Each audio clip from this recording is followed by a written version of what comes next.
Hello everyone welcome to CHSC concept clarity.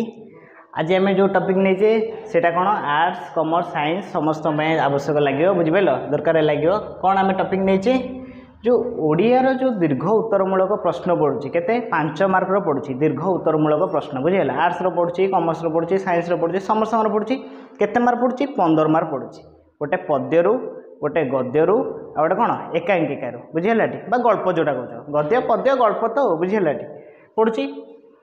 आम कौन करिया तीन टाक गोटे स्पेसिफिक इंट्रोडक्शन कनक्लूजन मन रखिथ दीर्घ उत्तरमूलक प्रश्न मुख्य हूँ तुम कौन इंट्रोडक्शन दौच आ केमी शेष कर सब टीचर मैंने कौन करती से इंट्रोडक्शन टाक पढ़ती कनक्लूजन टाक पढ़ती भितर तुम जहाँ लोक एत ध्यान दिखती जदि जार इंट्रोडक्शन कनक्लूजन भल थो कौन बढ़िया मार्क मिले बुझिपाल से आम कौन करिया प्रोज गोटे कौन कहते प्रबंध गोटे पद्यपाई गोटे गल्पपाई गोटे स्वतंत्र इंट्रोडक्शन आ कनक्लूजन तैयारी करदे बुझीगला केमी भल लैंग्वेज देले आम कौन भल मार्क पाइबा बुझेगा लंग क्वेश्चन 5 ରୁ 5 दिखाऊँ तुम जब इंट्रोडक्शन कनक्लूजन भल थो आ भितर किसी भल माने कंटेंट उपर लिख दो टू द पॉइंट ताले कौन हम बढ़िया मार्क मिले बुझिपाल आज आम यहाँ नहीं क्या कहल पद्यपाई है यहाँ कह पद्यपाई आम नहीं गद्य और गल्पर धीरे धीरे कि गोटे गोटे भिडियो छाड़िया बुझीगला देख पद्यपाई आम कौन नहीं देख बहुत सुंदर लैंग्वेज एतिकी मन रखी परीक्षा लिख इंट्रोडक्शन में बढ़िया मार्क मिले टोटाल लंग क्वेश्चन बुझीगला देख साहित्य साधनार मेघ मल्हार रंगरे चित्रित आकाशरे भावर घनमाध्यम सृष्टि ये पर्यंत आग साहित्य साधनार मेघ मल्हार रंगरे चित्रित आकाशरे भावर घनमाध्यम सृष्टि साधारण वस्तु को असाधारण रूप दे निर्जीव को सजीव कराई जो केते जन साहित्य रथी ओडिया साहित्य काव्य कानन को सुमधुर तथा सौंदर्यमय कर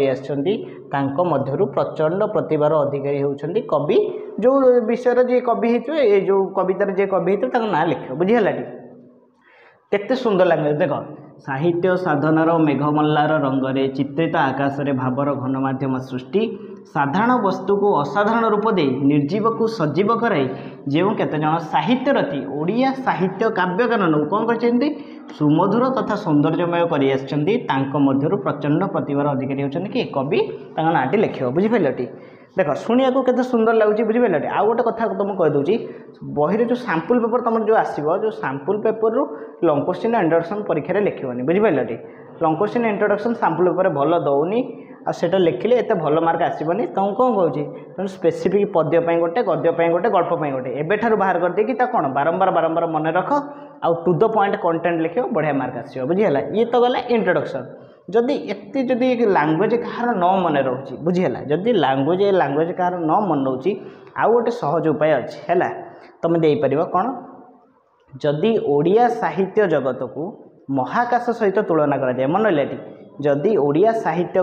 जगत को महाकाश सहित तुलना कराए तेबे सही ओडिया साहित्य महाकाशर जड़े उज्ज्वलतम ज्योतिष होती धर मो कवि गंगाधर मेहर नेली बुझेगा के लिख जदि ए लैंग्वेज कहार न मन रोचे ताले सर्टकट कौन सहज लैंग्वेज मन रख कौन जदि ओडिया साहित्य जगत को कौन महाकाश सहित तुलना कराए तेबे सही ओडिया साहित्य महाकाशर जड़े उज्ज्वलतम ज्योतिष होती कि कवि गंगाधर मेहर बा स्वभाव कवि गंगाधर मेहर तांकु छाड़ी ओडिया साहित्य जगत को परिकल्पना करा जाई परिबो नाही कौन तांकु छाड़ी ओडिया साहित्य जगत को परिकल्पना करा जाई परिबो नाही से होउछंती ओडिया साहित्य जगतर जड़े सफल स्रष्टा बुझला कौन से होउछंती ओडिया साहित्य जगतर जड़े सफल स्रष्टा एटा तुम लिखिपर